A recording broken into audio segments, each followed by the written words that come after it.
Hello friends, welcome to my YouTube channel KL study friends. CTET 2023 के लिए EVS में आज हम पढ़ने वाले हैं प्रमुख यात्राएं। इससे आपके हर बार क्वेश्चन बनते हैं। अब इन यात्राओं में आपके अल बरूनी की भारत यात्रा है, या फिर इसके बाद आपके जो बछेंद्री पाल हैं उनकी जो यात्राएं हैं, मतलब माउंट एवरेस्ट पर उन्होंने यात्रा करी। इसके बाद आपकी करणव मल्लेश्वरी की अंतरिक्ष यात्रा है, कल्पना चावला की अंतरिक्ष यात्रा है। तो यहाँ से आपका क्वेश्चन हर बार बनता है। तो पिछली बार इस टॉपिक से काफ़ी क्वेश्चन पूछे गए हैं, तो यहाँ से 3 से 4 अंक के क्वेश्चन बनते हैं। अब यहाँ फैक्ट वाला क्वेश्चन भी बन जाता है आपका, और पेडागोजिकल बेस भी क्वेश्चन यहाँ से बनते हैं। जैसे पिछली बार पूछ लिया था कि जो अल बरूनी है वो किस देश से यात्रा करने के लिए आए थे, तो उज्बेकिस्तान से। फैक्ट वाला क्वेश्चन हो गया। फिर आपका थ्योरी वाला क्वेश्चन पूछेंगे तो कहेंगे कि निम्न 4 कथनों में से अल बरूनी के बारे में कौन सा एक कथन सही है या फिर गलत है। तो आपको बता दें, जो आपके पर्यावरण अध्ययन की 6 थीमें होती हैं और 4 उप थीमें होती हैं, तो जो यात्रा है वो हमारी ये क्या है, मुख्य थीम है। तो इसको पर्यावरण अध्ययन में क्यों शामिल किया गया, तो इसका मुख्य उद्देश्य ये है शामिल करने का कि जो बच्चे हैं वो जागरूक बने। जैसे यहाँ पर जो लैंगिक रूढ़िबद्ध धारणाएं फैली हुई हैं कि लड़कियाँ अंदर के काम ही करेंगी और लड़के जो हैं वो बाहर के कार्य करेंगे, तो इस रूढ़िबद्ध धारणा को हटाने के लिए और प्रेरित करने के लिए ये यात्राएं बताई गई हैं कि जो बछेंद्री पाल जब माउंट एवरेस्ट पर जा सकती हैं, जो कल्पना चावला हैं जो अंतरिक्ष में यात्रा कर सकती हैं, सूर्यमणि जो जंगल की साहसी बेटी कहलाती है, तो यह भी पढ़ लिख सकती है आदिवासी महिला होकर जंगलों में रह करके, तो आप क्यों नहीं कर सकते। ठीक है, तो इसका मुख्य उद्देश्य यही है, सभी को प्रेरित करना, गांव गांव में ये बात पहुंचाना। ठीक है, तो ये जो टॉपिक है आपका एनसीईआरटी टॉपिक है, तो ये अच्छे से आप कवर करिए। यहाँ से आपके 3 से 4 क्वेश्चन कवर होंगे। ठीक, तो सबसे पहले आपको बता दें कि जो यदि पूछ लेता है कभी कि यात्रा है मुख्य थीम है या फिर उप थीम है, तो जो यात्राएं होती हैं वो हमारी मुख्य थीम के अंतर्गत आती हैं। तो 6 जो आपकी मुख्य थीमें हैं आपको उनके नाम याद रखने हैं। यहाँ से भी आपके 2 क्वेश्चन बनते हैं, एक फैक्ट वाला और एक पेडागोजिकल बेस। तो ये हमारी तीसरी क्लास रहेगी। इससे पहले हमारी 2 क्लासें हो गई हैं, जिसमें हमने फर्स्ट क्लास में पूरे पशु पक्षियों के बारे में पूरा डिटेल आपको बताया था।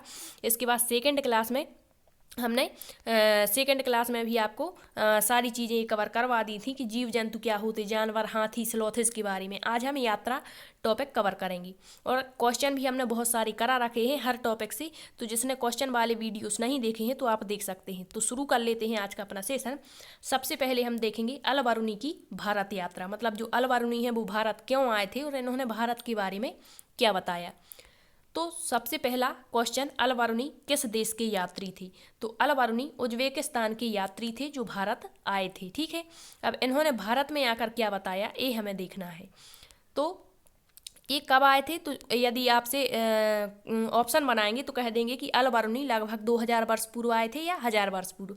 तो अल बरूनी उज्बेकिस्तान के यात्री थे जो 1000 वर्ष पूर्व भारत आए थे। ठीक, नेक्स्ट यदि पूछेगा आपसे कि अल बरूनी किसके समय में भारत आए थे, तो जो अल बरूनी है वो महमूद गजनी के समय में भारत आए थे। नेक्स्ट है, अल बरूनी ने भारत में आकर बहुत ही बारीकी से चीज़ों को देखा, भारत की जगहों को देखा और उनके बारे में लिखा, खास तौर से जो चीज़ें उन्हें अपने देश से अलग लगीं।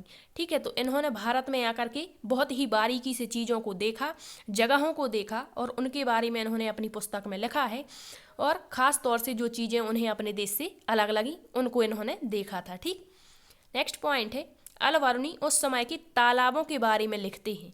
जो तालाब होते थे उस समय के, उसके बारे में इन्होंने लिखा कि भारत के जो लोग हैं, यहाँ के लोग जो हैं तालाब बनाने में माहिर हैं।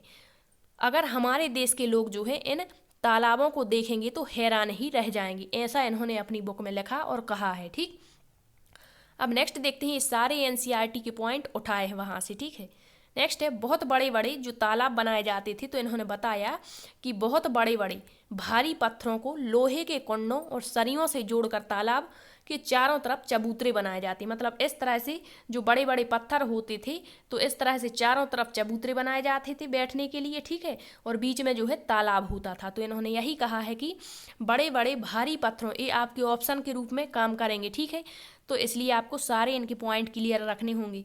तो बहुत बड़े बड़े भारी पत्थरों को लोहे के कुंडों और सरियों से जोड़कर तालाब के चारों तरफ चबूतरे बनाए जाते थे। नेक्स्ट है इनका पॉइंट, इन चबूतरों के बीच से ऊपर से नीचे जाती हुई सीढ़ियाँ, लंबी कतारें होती थी सीढ़ियों की, और लोग जो हैं चढ़ने उतरने के रास्ते अलग अलग। याद रखना, चढ़ने और उतरने मतलब चढ़ने के लिए अलग सीढ़ियाँ होती थी, उतरने के लिए अलग। क्यों? क्योंकि ताकि भीड़ एकत्रित होने से कोई परेशानी ना हो। कितनी भी यहाँ पर भीड़ लग जाती थी तो यहाँ परेशानी नहीं होती थी, क्योंकि चढ़ने के लिए सीढ़ियाँ अलग और उतरने के लिए अलग होती थी। ठीक, नेक्स्ट है इनकी प्रमुख पुस्तक जो है, इसमें 2 बुकों के नाम आपको याद रख लेने हैं, तहकीक ए हिंद और किताबुल हिंद। तो इन्होंने ये सारी जो बातें बताई हैं तालाब के बारे में वो किताबुल हिंद में देखने को मिलती हैं। ठीक है, मतलब जो है इन्होंने अपनी पुस्तक में भारत के तालाबों के विषय में खासकर बताया है। तो बस इतने ही पॉइंट आपको अल-बरूनी के बारे में याद रखने हैं कि उज्बेकिस्तान से आए थे, महमूद गजनी के समय में आए थे। इन्होंने हमारे भारत के तालाबों के बारे में बताया और लोहे के कुंडों और सरियों को जोड़कर तालाब के चारों तरफ चबूतरे होते हैं और सीढ़ियाँ जो होती हैं वो अलग अलग होती हैं चढ़ने और उतरने के लिए। ठीक, तो इतना आपको अल-बरूनी के बारे में याद रखना है। नेक्स्ट देखते हैं हम कल्पना चावला की अंतरिक्ष यात्रा। तो कल्पना चावला अंतरिक्ष यात्री हैं, ये सभी को पता है, और ये भारतीय मूल की हैं, अमेरिकी अंतरिक्ष यात्री थी। ठीक है, नेक्स्ट है भारत की पहली महिला अंतरिक्ष यात्री कौन है? तो वो है कल्पना चावला। पिछली बार जो आपका सीटेट में क्वेश्चन आया था वो पूछा था कल्पना चावला की मृत्यु कब हुई थी, मतलब केवल डेट पूछी गई थी। तो आपको सारा कुछ यहाँ पढ़ना होगा, आगे क्वेश्चन बन सकते हैं। तो कल्पना चावला का जन्म 1 जुलाई 1961 करनाल, पहले पंजाब में पड़ता था, वर्तमान की बात करें तो करनाल हरियाणा में इनका जन्म हुआ था। कब? 1 जुलाई 1961 को। भारत की पहली महिला अंतरिक्ष यात्री कल्पना चावला। नेक्स्ट है 1988 में कल्पना चावला ने नासा के एम्स रिसर्च सेंटर से अपने व्यावसायिक मतलब करियर की इन्होंने अपनी शुरुआत करी। नेक्स्ट है 1995 में नासा के अंतरिक्ष यात्री ये कोर में शामिल हुई थी। नेक्स्ट पॉइंट इनके बारे में 19 नवंबर 1997 से मतलब उनकी पहली अंतरिक्ष मिशन की शुरुआत, मतलब ये 2 बार गई थी और जब दूसरी बार गई तो वापस आते समय इनका जो मिशन था उसमें मतलब वहाँ से वो गिर गया था और आग लग गई थी तो मृत्यु हो गई थी। तो दूसरी बार में इनकी मृत्यु हुई थी। ठीक है, तो इन्होंने पहली जो अंतरिक्ष मिशन की शुरुआत की थी वो कब की थी? 19 नवंबर 1997, जिसमें वे कोलंबिया अंतरिक्ष यान STS-87 के 6 सदस्यीय दल का हिस्सा बनी। और इस दौरान उन्होंने मतलब पहली बार जब वो गई थी तो कितने दिन वहाँ बिताए? 15 दिन 12 घंटे अंतरिक्ष में बिताए थे। फिर नेक्स्ट है 16 जनवरी सन 2003। तो 2003 को इन्होंने दूसरे अंतरिक्ष अभियान के अंतरिक्ष यान कोलंबिया STS-107 से उड़ान भरी। मोस्ट इंपोर्टेंट, याद रखना, पूछ सकते हैं मृत्यु का कारण क्या था, तो ये विमान था। ठीक है, 1 फरवरी 2003 को धरती पर वापस लौटते समय पृथ्वी के वायुमंडल में जैसे ही विमान प्रवेश करा और जलकर नष्ट हो गया। तो इसमें जितने भी अंतरिक्ष यात्री शामिल थे कल्पना चावला सहित सभी की मृत्यु हो गई थी। तो यहाँ से एक पॉइंट निकल कर आया कि कल्पना चावला की मृत्यु कब हुई थी? 1 फरवरी 2003। पूरी डेट याद रखना और मंथ भी याद रखना, पूछ सकते हैं। ठीक है, कल्पना चावला की मृत्यु हुई थी 1 फरवरी 2003, 2 फरवरी 2003, 3 फरवरी 2003। तो 1 फरवरी 2003 को किस विमान के नष्ट होने से? तो कोलंबिया STS-107। ठीक है, वापस आते समय। तो इतने पॉइंट आपको कल्पना चावला के बारे में याद रखनी है। नेक्स्ट देखते हैं अब हम सुनीता विलियम्स की अंतरिक्ष यात्रा। तो भारत की पहली अंतरिक्ष यात्री कौन है? कल्पना चावला है। और यदि पूछता है कि भारत की दूसरी अंतरिक्ष यात्री महिला कौन है, तो वो है आपकी सुनीता विलियम्स। तो सुनीता विलियम्स अंतरिक्ष में जाने वाली भारतीय मूल की दूसरी महिला बनी। ये 360 किलोमीटर दूर स्पेस में गई थी। और ये कहाँ की हैं? तो इनका संबंध गुजरात के अहमदाबाद शहर से है। ठीक है, सुनीता विलियम्स का जन्म याद रखना 19 सितंबर 1965 अमेरिका में हुआ। अब आप कहेंगे यहाँ इस शहर से जब संबंध है तो अमेरिका में कैसे हो गया? तो आपको बता दें कि जो सुनीता विलियम्स के पिता हैं दीपक पंड्या, वो अमेरिका में डॉक्टर हैं, जो सन 1964 से भारत से अमेरिका में चले गए थे और फिर 1965 में इनका जन्म होता है। तो हैं तो ये गुजरात के अहमदाबाद शहर के, लेकिन अमेरिका चले गए तो इनका जन्म अमेरिका में ही हुआ था। तो भारतीय मूल की तो है, लेकिन अंतरिक्ष जाने वाली भारतीय मूल की दूसरी महिला ये बन गई हैं। नेक्स्ट, सुनीता विलियम्स 195 दिनों तक अंतरिक्ष में, तो पूछ सकते हैं कि 195 दिनों तक अंतरिक्ष में रहने का विश्व रिकॉर्ड किसका है? ऑप्शन दे दें, Kalpana Chawla, Bachendri Pal, Sunita Williams, Neil Armstrong. तो आपको बता दें 195 दिनों का विश्व कीर्तिमान इन्होंने हासिल किया सुनीता विलियम्स ने। फिर जून 1998 में नासा अमेरिकी स्पेस एजेंसी में इनका चयन हो जाता है। 2008 में इन्हें विज्ञान और अभियांत्रिकी के क्षेत्र में भारत सरकार के द्वारा पद्म भूषण पुरस्कार से सम्मानित किया गया। किसके क्षेत्र में? विज्ञान और अभियांत्रिकी के क्षेत्र में 2008 में। नेक्स्ट है 16 अप्रैल 2007 को अंतरिक्ष में मैराथन दौड़कर इन्होंने मतलब ऐसा करने वाली हैं, विश्व की पहली महिला बनी। तो पूछ सकते हैं सुनीता विलियम्स ने अंतरिक्ष में मैराथन दौड़ कब की थी? तो 2007 में, ठीक है, ये भी याद रखना। अब जब ये अंतरिक्ष से वापस आई थी तो आपके एनसीईआरटी में इनके अनुभव दिए गए हैं, सुनीता विलियम्स के अंतरिक्ष अनुभव। इन्होंने वापस आकर क्या हमें बताया था, ठीक है, तो देख लेते हैं थोड़ा सा। इन्होंने बताया कि अंतरिक्ष में एक जगह टिककर नहीं बैठ सकते थे, बल्कि इधर उधर तैरते रहते हैं। ठीक, इन्होंने अपने अनुभव साझा करे वापस आकर के क्या बताया इन्होंने कि अंतरिक्ष में एक जगह टिककर नहीं बैठ सकते थे, वहाँ पर इधर से उधर तैरते रहते थे, एक जगह से दूसरी जगह। ठीक, नेक्स्ट इन्होंने बताया कि पानी भी वहाँ रुकता नहीं था, बुलबुलों की तरह उड़ता फिरता था। नेक्स्ट है चेहरा या हाथ धोने के लिए बबल पकड़ना पड़ता था और कागज को गीला करना पड़ता था, क्योंकि पानी जो है एक जगह रुकता नहीं था, बुलबुलों की तरह उड़ता फिरता था। नेक्स्ट इन्होंने बताया कि वहाँ पर जो है अंतरिक्ष में बाल हमेशा खड़े रहते थे, कंघी करने की ज़रूरत वहाँ पर नहीं पड़ती थी। नेक्स्ट इन्होंने बताया अंतरिक्ष में हम टहल नहीं सकते थे और फ्लोट करने की आदत वहाँ हो गई थी, एक जगह पर रुकने के लिए खुद को बांधना पड़ता था। तो ये एनसीईआरटी पॉइंट है, पूछते हैं सुनीता विलियम्स के अंतरिक्ष अनुभव के बारे में, तो ये याद रखना। अब हम देखते हैं नेक्स्ट बछेंद्री पाल की माउंट एवरेस्ट की यात्रा। ठीक, तो बछेंद्री पाल भारत की पहली, यदि पूछता है कि भारत की पहली माउंट एवरेस्ट की चढ़ाई करने वाली महिला कौन है, तो वो है बछेंद्री पाल। लेकिन विश्व की 5वीं माउंट एवरेस्ट की चोटी पर चढ़ाई करने वाली महिलाएं हैं। ठीक, नेक्स्ट है इनका जन्म उत्तरांचल के चामोली जिले में बम्पा गांव में कब हुआ था? 24 मई 1954 को इनका जन्म होता है।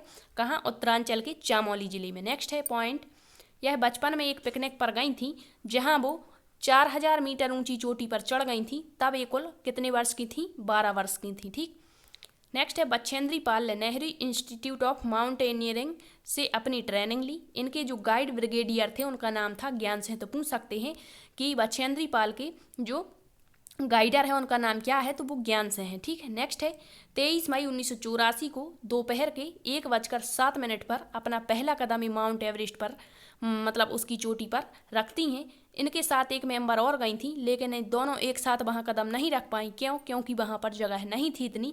तो पहले कदम किसने रखा था? बछेंद्री पाल ने। ठीक है, उसके बाद सिर झुकाया, झंडा फहराया और वहाँ पर अपनी तस्वीर ली।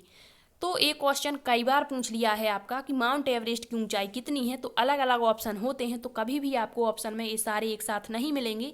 यदि ऑप्शन देता है कि माउंट एवरेस्ट की ऊंचाई कितनी है, तो 8850 मुख्य रूप से मानी जाती है। कहीं कहीं 8848 मिलती है और कहीं कहीं 8900।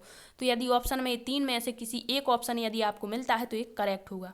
और माउंट एवरेस्ट, ये पिछली बार क्वेश्चन बना था, माउंट एवरेस्ट के बारे में असत्य कथन है। तो माउंट एवरेस्ट को नेपाल में क्या कहते हैं? सागरमाथा के नाम से जाना जाता है। तो इतना याद रखना बछेंद्री पाल की माउंट एवरेस्ट यात्रा में। अब हम देखते हैं करणव मल्लेश्वरी, ये एक खिलाड़ी हैं। तो मतलब यहाँ पर हम बताया गया है, प्रेरित किया गया है कि ये जब ये खेल खेल सकती हैं तो आप क्यों नहीं। ठीक है, तो देखते हैं करणव मल्लेश्वरी, ये भी आपका एनसीईआरटी टॉपिक है। करणव मल्लेश्वरी कौन है? वेट लिफ्टर यानी भारोत्तोलन की खिलाड़ी हैं। तो पूछ सकते हैं कि करणव मल्लेश्वरी का संबंध किस खेल से है, तो वेट लिफ्टर या भारोत्तोलन से। ठीक है, भार उठाने का ये कार्य करती हैं। और ये जो है भार उठाने का कार्य कब से कर रही हैं, तो 12 साल की उम्र से ही भार उठाने का, वेट उठाने का कार्य ये कर रही हैं। वर्तमान में 130 किलोग्राम तक ये भार उठा लेती हैं। और एक कहाँ की है? इनका जन्म आंध्र प्रदेश के नलमदा गांव में हुआ था। इनके पिता पुलिस हवलदार यानी कांस्टेबल हैं। इन्होंने भारत के बाहर 29 मेडल जीते, अर्थात अंतर्राष्ट्रीय कितने मेडल इन्होंने प्राप्त किए? 29। नेक्स्ट है इनकी 4 बहनें हैं जो भी वजन उठाने का काम ही करती हैं, मतलब अभ्यास करती हैं। तो ये आपको करणव मल्लेश्वरी के बारे में याद रखना है। ठीक, अब हम देखते हैं नेक्स्ट आपका राकेश शर्मा की अंतरिक्ष यात्रा। तो भारत के प्रथम और विश्व के 138वें अंतरिक्ष यात्री। यहाँ पर अंतरिक्ष यात्री में भारत के प्रथम, महिला नहीं कहा, महिला कहेंगे तो आपकी कल्पना चावला हो गई, लेकिन भारत के प्रथम और विश्व के 138वें अंतरिक्ष यात्री राकेश शर्मा का जन्म कब हुआ था? तो 13 जनवरी 1949 को पंजाब की पटियाला में हुआ था।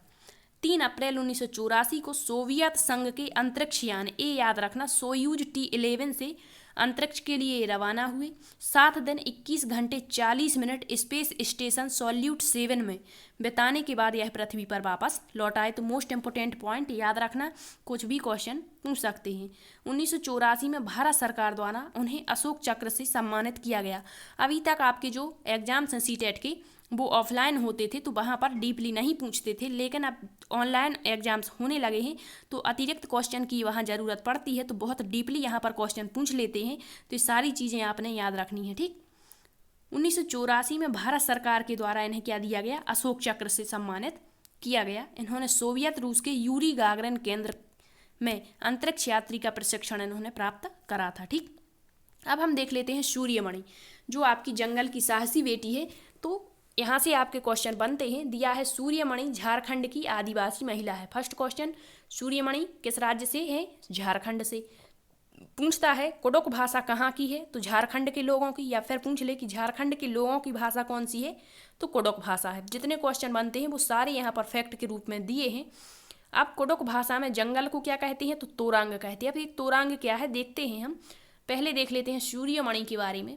सूर्यमणि चमकता सितारा, जिसे गर्ल स्टार कहते हैं। अभी गर्ल स्टार क्या कहलाती हैं या चमकते सितारे किसे कहते हैं, तो उन साधारण लड़कियां, मतलब बिल्कुल साधारण हैं, जो कुछ नहीं जानती, उनकी असाधारण कहानियां होती हैं, जो स्कूल जाकर इनने अपनी ज़िंदगी बदल दी, ठीक है। जो इनके बारे में हम अपेक्षा नहीं कर सकते, अपेक्षा नहीं रख सकते, उन्होंने उसको कर दिखाया। मतलब जंगल में रहकर भी ये पढ़ाई कर सकती हैं, तो ये प्रेरित करती हैं कहानियाँ हमको कि हम भी ऐसा कुछ कर सकते हैं, ठीक। सूर्यमणि चाहती थी कि लोग त्योहारों पर अपने गीत गानों को गाएं, उन्हें भूले ना और अपने पहनावे को चाव से पहने। ये आपके एनसीईआरटी के पॉइंट है। फिर नेक्स्ट है जड़ी बूटियों की समझ और बांस की चीज़ें बनाने की कला बच्चे भी सीखें। अपने स्कूल की भाषा तो वो सीखें ही साथ अपने जो मुल्क की भाषा है कुडुख भाषा, इसका रिश्ता भी अपने स्कूली भाषा से जोड़ें। और यह सब कहाँ पर होता था, ये चीज़ें कहाँ सिखाई जाती थी, तोरांग केंद्र में सिखाई जाती थी।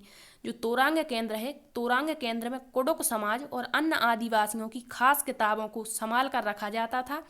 गाने बजाने की कई चीज़ें जैसे बांसुरी और तरह तरह के ढोल भी यहीं इस केंद्र में रखे जाते थे। सूर्यमणि 21 वर्ष की थी जब उसने बासवी दीदी और कई लोगों की मदद से तोरांग सेंटर खोला था। तो पूछ सकते हैं तोरांग सेंटर किसने खोला, तो सूर्यमणि ने खोला था। किसकी मदद से, तो बासवी दीदी और अन्य लोग वहाँ के थे। नेक्स्ट, सूर्यमणि यहाँ पर पहली आदिवासी महिला थी झारखंड में जिसने बीए किया था, और वहाँ एक साझा बैंक होता था इन आदिवासियों का। तो इतना याद रखना। झारखंड की भाषा कौन सी है, कुडुख, या कुडुख कहाँ की भाषा है, झारखंड की।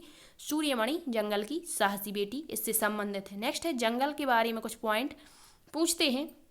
क्वेश्चन क्या आता है आपका कि जो लोग 25 या इससे अधिक वर्षों से जंगल में एक ही स्थान पर निवास कर रहे हैं, तो उनको वहाँ पर अधिकार दे दिया जाता है कि आज से ये जगह आपकी ही है, आपको यहाँ से नहीं हटाया जाएगा। किस अधिनियम के तहत? ऑप्शन देते हैं जंगल अधिकार अधिनियम 2007, और अन्य ऑप्शन होंगे। तो याद रखना कि जो जंगल अधिकार अधिनियम होता है आपका 2007, इसके अनुसार 25 या इससे अधिक वर्षों से जो लोग जंगलों में रह रहे हैं, तो यह कानून उन्हें यह अधिकार देता है कि इस जगह पर जो चाहे वो उगा सकते हैं, उन्हें यहाँ से हटाया नहीं जाएगा। और जंगल का जो संरक्षण है वो कौन करता है, तो वहाँ की ग्राम सभा करती है। ग्राम सभा का गठन होता है जंगल संरक्षण के लिए। जंगल नष्ट क्यों हो रहे हैं, तो खानों की खुदाई और बांधों के निर्माण से जंगल खत्म होते जा रहे हैं। तो इतने पॉइंट याद रखना। अब हम देखते हैं गांधी जी की दांडी यात्रा, इससे क्वेश्चन बना था। तो सन 1930 में अंग्रेजों ने भारत में आम लोगों को नमक बनाने पर पाबंदी लगा दी थी, जिस कारण गांधी जी को ये यात्रा शुरू करनी पड़ी थी, दांडी मार्च। गांधी जी का कहना था कि जो चीज़ हमें कुदरत ने दी है उसे बनाने पर बंदिश कैसी। गांधी जी ये कहते थे। उन्होंने लोगों के साथ मिलकर गुजरात के अहमदाबाद से दांडी के समुद्र तट की लंबी सी यात्रा तय की और इस गलत कानून को तोड़ा, और इस यात्रा में उन्होंने नमक बनाने का शुभारंभ किया। ठीक, अब एक है आपका लेफ्टिनेंट कमांडर वहीदा प्रिज्म, इनके बारे में देखते हैं। यह भारतीय नौसेना में डॉक्टर है, एक महिला है, ठीक है, याद रखना। ये भारतीय नौसेना में क्या है, डॉक्टर हैं, नेवी में। जो नौसेना में समुद्री जहाज पर काम करने वाली गिनी चुनी महिलाओं में से एक हैं। यह पहली महिला है जिन्होंने एक पूरी परेड की कमान संभाली। किसी भी सेना में यह बहुत बड़ी बात मानी जाती है। और आपने देखा होगा, आपसे पूछ लेता है कि जो थन्ना मंडी गांव है वो किस राज्य में है, तो तो यहीं से ये आपके राज्य बन जाते हैं कि किस राज्य में कौन सा गांव है। तो ये हमने एक अलग से टॉपिक आपको कराया था कुछ समय पहले कि कौन सा गांव कहाँ पड़ता है, जितना आपके एनसीईआरटी में दिया है, क्योंकि यहाँ से क्वेश्चन बनते हैं। पिछली बार पूछ लिया था कोच्चि किस राज्य में पड़ता है, तो ऑप्शन था केरल में। ठीक है, इस तरह से पूछ सकते हैं। जो है लेफ्टिनेंट कमांडर वहीदा रिजमेंट जो है ये गाँव थन्ना मंडी की है, जो जम्मू कश्मीर के राजौरी जिले में पड़ता है। तो याद रखना गाँव कहाँ पड़ता है, राजौरी जिला जम्मू कश्मीर। तो ये हुए लेफ्टिनेंट कमांडर वहीदा प्रेजेंट। तो इतनी ही यात्राएं आज के सेशन में रखेंगे। इसके बाद नेक्स्ट वीडियो में नेक्स्ट टॉपिक लाएंगे जो आपके सीटेट के लिए बहुत ही इंपॉर्टेंट रहेगा और जहां से 100% आपके क्वेश्चन आने हैं। यदि आप इतना ध्यान से पढ़ते हैं तो आपके यहाँ से 3 से 4 नंबर तो पक्के होंगे ही। ठीक, यदि सेशन पसंद आया है तो शेयर जरूर कर देना। Thank you.